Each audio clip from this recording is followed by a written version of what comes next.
Direito e Saúde Pública. A dose certa para sua atualização a qualquer tempo e em qualquer lugar. Olá, eu sou Luciano Oliveira, promotor de justiça, coordenador do Centro de Apoio Operacional das Promotorias de Justiça de Defesa da Saúde, o CAL Saúde do Ministério Público de Minas Gerais. Eu sou Cristiane Antunha e este é o podcast Direito e Saúde Pública, a dose certa para a sua atualização a qualquer tempo e em qualquer lugar. No episódio de hoje, vamos conversar sobre a fiscalização de comunidades terapêuticas pelo Ministério Público. As comunidades terapêuticas são residências coletivas, temporárias, para usuários de drogas. O principal instrumento terapêutico é a convivência entre os pares. Embora previsto em lei, seus métodos são questionados, com notícias na imprensa de casos de violações de direitos praticados dentro dessas instituições. Para conversar sobre esse assunto, nós recebemos a promotora de justiça Gisele Stella, coordenadora regional das Promotorias de Justiça de Defesa da Saúde no sul de Minas Gerais. Seja muito bem-vinda. Seja bem-vinda, Gisele. Muito obrigada pelo convite, é um prazer estar aqui.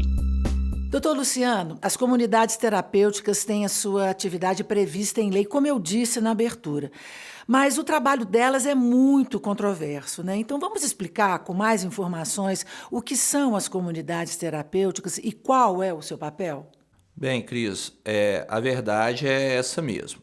As comunidades terapêuticas, elas têm um papel bastante controverso, questionado por alguns atores da luta antimanicomial, especialmente, mas é preciso a gente esclarecer isso. Ela tem uma atividade prevista em lei, né? Na Lei 11.343, que trata das políticas de drogas, e também, já até anteriormente a esse tratamento legal, em atos normativos, em portarias do Ministério da Saúde. A portaria 3088, que trata da rede de atenção psicossocial, que foi consolidada em portarias de consolidação do Ministério da Saúde de 2017, elas prevêem um papel para as comunidades terapêuticas. E qual que é esse papel?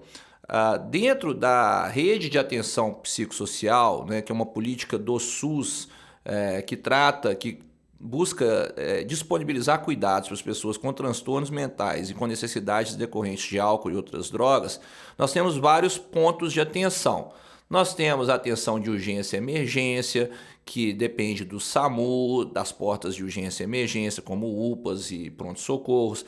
Nós temos a atenção primária, que desempenha um papel para as pessoas com transtornos leves e moderados. A atenção especializada, que é bastante conhecida por meio dos CAPs, aqui em Belo Horizonte nós chamamos de CERSAM, e que tem uma equipe multidisciplinar para lidar com pessoas com transtornos moderados a graves.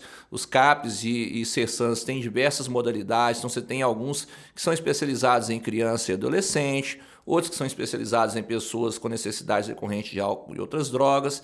Nessa RAPS nós temos também os hospitais gerais, que têm leitos de estabilização, os hospitais psiquiátricos, e existe um componente, que é o componente de atenção residencial, onde estão, melhor dizendo, as comunidades terapêuticas. Então, as comunidades terapêuticas, como você mencionou na abertura, elas estão dentro de uma atenção residencial. Então, elas são um local de acolhimento. Elas servem para receber pessoas que têm necessidades decorrentes de álcool e outras drogas, principalmente, né? E essas pessoas vão conviver entre pares, ali trocando experiências, baseado na ideia de abstinência. Então, durante o tempo que ali estão, ficam privados do uso da substância, né? E muitas vezes as instituições se baseiam, além da convivência entre pares, em valores religiosos. Muitas são mantidas por entidades religiosas de diversas religiões. Há essa previsão, então, no Ministério da Saúde, na portaria, embora elas nunca tenham efetivamente recebido recursos da área de saúde, né? Nós não temos um financiamento da área de saúde diretamente do Ministério, e aqui do Estado de Minas Gerais, elas inclusive não integram a rede de atenção psicossocial, embora haja essa possibilidade da lei da Portaria Federal. Na lei de drogas, né, se previu também essa modalidade, né, as comunidades terapêuticas, como um local, então, de acolhimento, de convivência entre pares, com o objetivo, então, baseado em valores muitas vezes religiosos e uma lógica de abstinência, conseguir que as pessoas que ali são acolhidas, eu quero chamar bastante atenção para essa palavra, elas consigam se livrar do vício de álcool e outras drogas. Então, o primeiro ponto que a gente precisa destacar aqui bem é a palavra acolhimento. Comunidade terapêutica não pode fazer internação em nenhuma das suas modalidades, nem a internação voluntária, nem a involuntária, nem a compulsória. Ela não é exatamente um serviço de saúde, embora ela vai ter um trabalho que vai impactar na saúde da pessoa, porque ela está acolhendo, recebendo, propondo a convivência e buscando a abstinência de uma pessoa que tem problemas relacionados ao uso de álcool e outras drogas. Ela não é propriamente um equipamento de saúde. Ela está disciplinada também, ela tem seus requisitos previstos numa RDC, uma resolução da Anvisa, a resolução 29, que estabelece a sua forma de funcionamento. Então, o primeiro ponto, sendo acolhimento, é necessariamente voluntário, né? A pessoa precisa aderir. E essa voluntariedade, ela deve orientar todas as práticas da comunidade terapêutica. Então, obviamente, a pessoa não pode ser levada lá contra a vontade, mas também não pode ser mantida contra a vontade. Então, ela tem que ter possibilidade de contato com o meio exterior, ela tem que ter contato não só de possibilidade de sair quando quiser, mas também de usar meios de comunicação, né? Ela tem que ter a vontade dela respeitada. Se determinada instituição, ela eventualmente tem ali no seu regimento, que durante X período a pessoa não pode sair, ela resolve sair, qual que é a resposta da instituição? Obviamente não é cercear a saída da pessoa, mas eventualmente fazer o seu desligamento. Então essa voluntariedade, ela tem que estar presente a todo momento. Tem instituições, né, que eventualmente têm práticas como resgate, né, que é quando pessoas da entidade vão até alguém por solicitação da família e levam essa pessoa para a comunidade terapêutica. Isso não pode, né? Isso é uma violação à voluntariedade. Essa instituição tem que ter um plano de atendimento, um projeto terapêutico muito bem fundamentado para essa intervenção. Então, é isso, né? É uma instituição de acolhimento que deve se basear, sobretudo, na voluntariedade e na convivência dos internos. Mas a gente pode dizer que é uma atividade legal? Então, como eu disse, a atividade ela é legalizada, né? Ela está prevista em lei, está disciplinada em resolução da Anvisa, em portaria do Ministério da Saúde. Nós temos comunidades terapêuticas que recebem recursos públicos via assistência social, financiadas pelo governo federal e aqui em Minas também. E temos entidades privadas. Então, é uma atividade legal. O que acontece, no entanto, é que a gente recebe notícias, né, de entidades que têm distorções no seu trabalho e acabam violando direitos. E aí é importante, né, o olhar do Ministério Público e o cuidado também de quem procura essas instituições para ver se está preservada a privacidade do acolhido, se está preservada a sua liberdade de escolha, se os seus direitos são uma alimentação adequada, se não há abuso no seu trabalho. Algumas usam a laborterapia, né? Então é importante que não haja uma substituição do trabalho de funcionários pela atividade dos internos. Esse até é um termo, uma prática mal regulamentada. A gente vê uma carência mesmo de uma regulamentação adequada das comunidades terapêuticas. Mas esses cuidados, né, precisam ser vistos. Nós já tivemos situações de instituições que colocam os internos em situação de trabalho análogo a escravo. Então, é uma atividade regulamentada, existem pessoas sérias que querem desenvolver essa atividade, mas é preciso ter bastante cautela. Doutora Gisele, na sua região aí no sul de Minas, as notícias de irregularidades em comunidades terapêuticas, elas são comuns? Bom, Cristiane, infelizmente, a gente recebe muitas notícias de irregularidades em comunidades terapêuticas, não apenas aqui no sul de Minas, mas em todo o estado, em todo o Brasil, inclusive.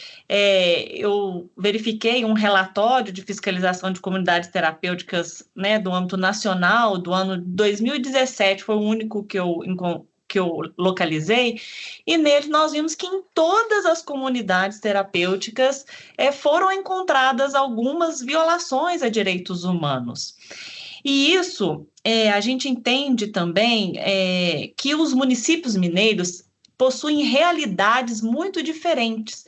Eu vejo o Luciano estabelecendo aí uma ordem do que existe, né, a RAPS completa em Belo Horizonte, na capital do estado, mas na grande maioria dos municípios mineiros, municípios pequenos, com pequenos recursos financeiros, pequena densidade demográfica, a gente verifica que a RAPS ainda é uma promessa vazia nos municípios. E aonde o Estado não atua, abre-se espaço para que a sociedade civil ocupe esse local, essa parcela de cuidado, já que o uso de drogas, de entorpecentes, é algo existente, abrange qualquer classe social, qualquer classe econômica, está presente aí, é uma realidade que a gente verifica. Então, quando a sociedade civil ela vai e assume essa parcela de responsabilidade do Estado, nós encontramos, por vezes, pessoas bem intencionadas, mas que às vezes não possuem a técnica, conhecimentos para realizar determinada atividade, e também encontramos pessoas que veem naquela ocasião uma oportunidade para enriquecer ilicitamente, para prática de atos contrários à lei. Então, aqui na nossa experiência, né, o nosso caso recente, e logo após a deflagração desta operação aqui em Alfenas, que foi denominada Operação Resgate, onde nós estivemos numa comunidade terapêutica que, na verdade, ela era tratada como uma prisão, né? Eles não tinham, diferentemente de tudo que o Luciano mencionou, das características de uma comunidade terapêutica, eles não tinham essa liberdade de locomoção, eram realizadas internações involuntárias e compulsórias, porque o que acontece também, o que a gente verifica em relação a internações compulsórias? Muitas das vezes são ajuizadas ações, né, onde o judiciário, então, acaba decidindo pela internação, né, compulsória, obrigatória daquele usuário de drogas. E o município, ele não tem aonde cumprir essa medida. E ele acaba encontrando qualquer local, e aí as comunidades terapêuticas acabam se colocando à disposição para cumprir aquela ordem, e recebem esse interno. E quando a gente esteve lá, muitos deles diziam assim, mas quando que o juiz vai me liberar? Então, eles estavam lá cumprindo uma pena, eles estavam aguardando uma decisão judicial pelo fato de usarem drogas dentro de uma comunidade terapêutica, onde a tônica é exatamente essa liberdade de estar lá voluntariamente para aderir a esse tipo de convivência, né? Então, é pressuposto da comunidade terapêutica.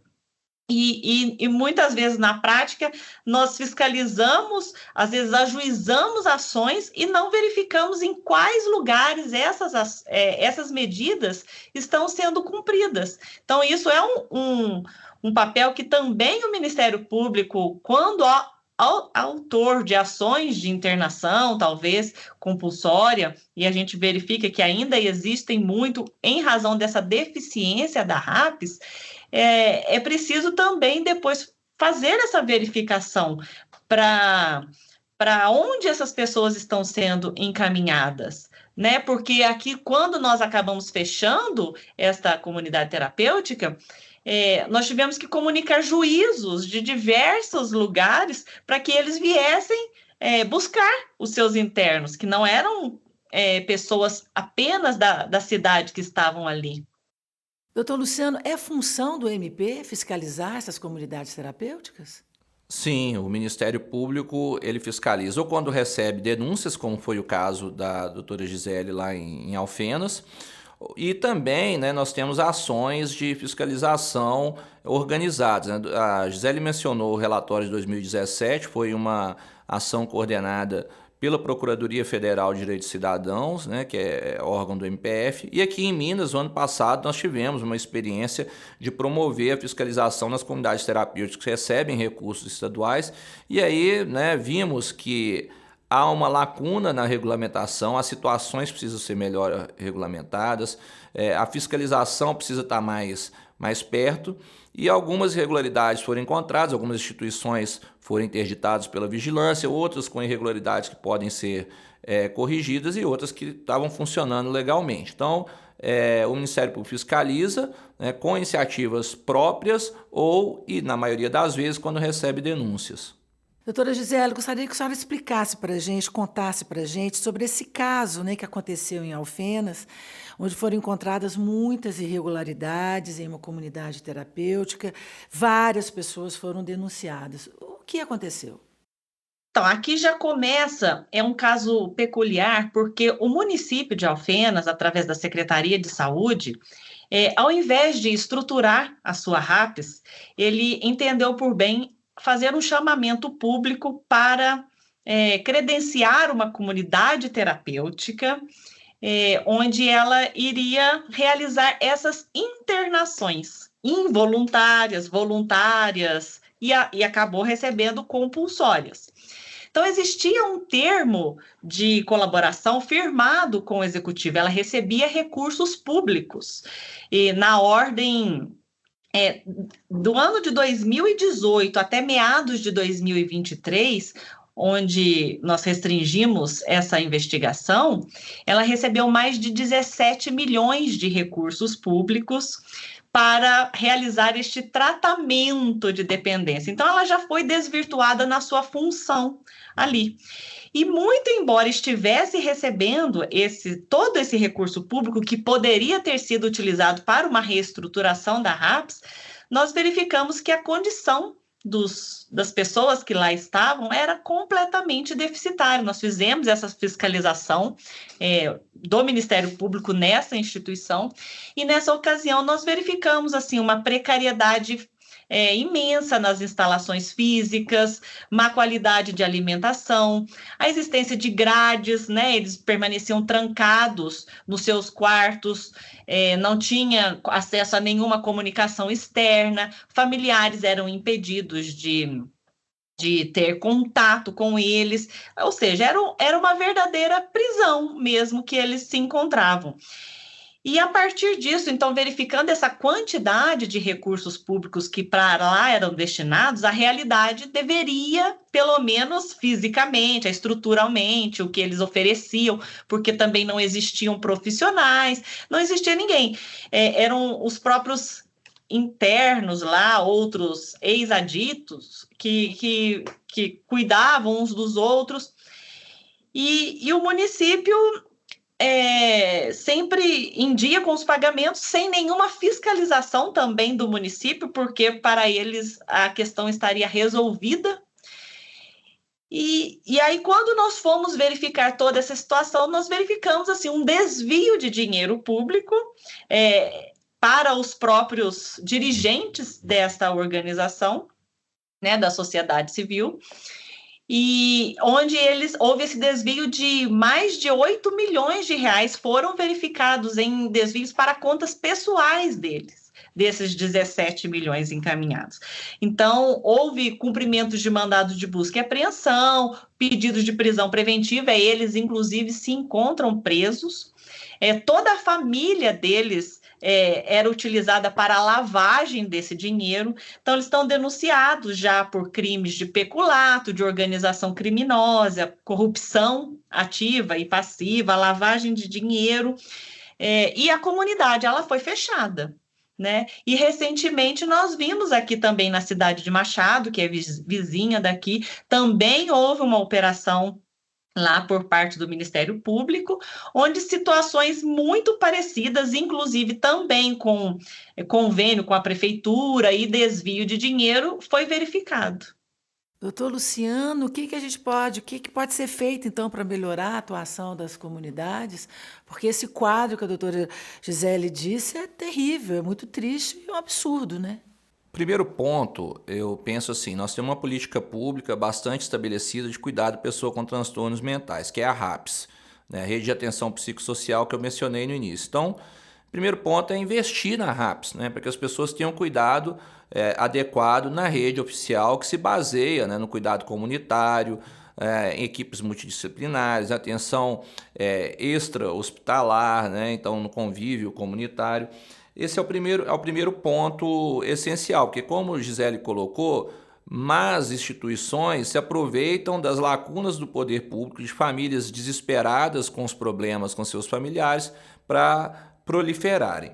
O segundo ponto que eu vejo importante é uma regulamentação adequada dessas instituições, né? Como nós dissemos aqui no começo, né? Se há uma opção do legislador, né, de que essas entidades sejam regulamentadas, se nós temos disciplina sobre elas, que isso seja uma disciplina adequada, né, que a disciplina, a normativa, estabeleça claramente quantos funcionários deve ter por interno, quantos internos podem receber, qual é a alimentação que deve ser dada, o que é essa tal laborterapia para que isso não se configure violação de direitos humanos, trabalho escravo. Outro ponto que é essencial, fiscalização efetiva principalmente daquelas que recebem recursos públicos, mas de todas, né? Que elas têm que estar, de alguma forma, registradas nos órgãos oficiais, então que haja uma rotina de fiscalização dessas entidades. É claro que vão existir entidades clandestinas, né? E essas têm que ser combatidas, acho que com informação, com orientação das pessoas, mas aquelas que recebem recursos públicos e aquelas que, mesmo não recebendo recursos públicos, são conhecidas, estão legalizadas, precisam ser fiscalizadas. E, por último, eu acho que a gente precisa discutir também a existência de evidências ou não do cuidado que ali é prestado. Então, ou seja, traz benefício para as pessoas, né? Quando que traz, né? Quais são os pressupostos para que daí a gente tenha uma ação que possa surtir benefício para as pessoas e não acontecer violações de direitos. Doutora Gisele, gostaria de complementar? Não, acho que está perfeito o que o Luciano disse. Inclusive, assim, não adianta também só uma legislação, por mais avançada que ela seja, regulamentar essa estrutura toda, né, da atenção psicossocial. Nós também precisamos de ações nessa área, de uma abordagem da sociedade, assim, mais em relação à questão da dependência química, porque por muito que, né, com a reforma psiquiátrica, a gente tenha tirado esse foco nas internações, na segregação, hoje ainda se tem esse inconsciente, o coletivo ainda busca esta opção como apenas a única alternativa a ser adotada, né? A segregação e não a inclusão, que essa questão seja trabalhada dentro da própria sociedade. Então, muitas vezes os governos, né, os municipais, sobretudo, diante desse apelo, né, da própria sociedade, de familiares, como o Luciano disse, que muitas vezes estão muito vulnerabilizados, fragilizados, toda a família, não só o dependente, mas a sua família, e acabam querendo resolver da forma mais simples, vamos assim dizer, que seria segregando, ao invés de trabalhar ali o ambiente, toda essa questão. Então, algo que é preciso também trazer essa questão da abordagem da sociedade em relação ao tema. Pois é, doutora Gisele, como é que a gente pode cuidar, então, de um familiar que está adoecido, fragilizado, sem o risco de causar um mal a ele? Então, eu entendo isso. A RAPS estruturada dentro desse sistema, ele teria outras alternativas, né, de acompanhamento junto ao setor de assistência social, o uso do esporte, o uso de psicólogos, né, dentro da saúde mesmo, saúde mental, não só do dependente, mas dos familiares. E eu acho que essa abordagem multidisciplinar é o que é mais possível para a atuação do caso. Tem também toda uma abordagem, talvez, que as próprias comunidades terapêuticas fazem, que é espiritualizada. Toda essa dinâmica talvez contribua, né, para uma mudança de comportamento, não só do usuário, mas como dos dependentes, dos familiares, desculpe, para auxiliar nesse processo todo. Doutor Luciano, concorda? Concordo sim, Cris. Eu acho que o primeiro ponto é o poder público organizar a rede de atenção psicossocial, né, por meio, desde a atenção primária à saúde, que é o posto de saúde, que todo mundo sabe onde fica, ter ali um acolhimento e um encaminhamento adequado dessas necessidades, né, seja para o centro de atenção psicossocial, ou para outras instituições, né, o acesso à terapia medicamentosa quando for o caso. Então, assim, nós precisamos ter uma política pública forte. E a família, eu acho que é o primeiro ponto, né, buscar a política pública. E em buscando o cuidado na saúde suplementar, é importante, né, estar acompanhado de profissionais sérios, né, de profissionais que tenham registro nos seus órgãos profissionais e não ceder, às vezes, ali a abordagem de soluções simples, né? E tomar muito cuidado com entidades que estão em locais ermos, em locais distantes, né? E que não tem ali na sua equipe, né, todos os profissionais de saúde adequados, né? Tem que olhar a equipe, olhar onde localiza essa instituição, se essa instituição ela tem alvará para funcionamento pelo poder público, e entender, né, que a condição de usuário ou de dependente de álcool e outras drogas, ela é uma condição que tem a ver com a subjetividade e que ela é duradoura, né? A pessoa vai ter dificuldades, enfrentar problemas ao longo de longo tempo, até que ela consiga, né, retomar a sua autonomia. Então, recaídas são possíveis. Então, é importante não aceitar, não acreditar em soluções mágicas para problemas complexos. Bom, então no episódio de hoje falamos sobre a fiscalização de comunidades terapêuticas com as participações dos promotores de justiça Gisele Stella e Luciano Oliveira e minha, Cristiane Antunha. Doutora Gisele, muito obrigada pela sua participação. Obrigado, Gisele. Muito obrigada a você. O roteiro desse episódio é de Luciano Oliveira. Quem assina a direção é Eduardo Cury. O podcast Direito e Saúde Pública é uma produção do Ministério Público de Minas Gerais. E eu já convido você para o próximo episódio, dia 19, no Spotify. E você também pode escutar na Rádio MP e no YouTube. Até lá! Direito e Saúde Pública. A dose certa para sua atualização a qualquer tempo e em qualquer lugar.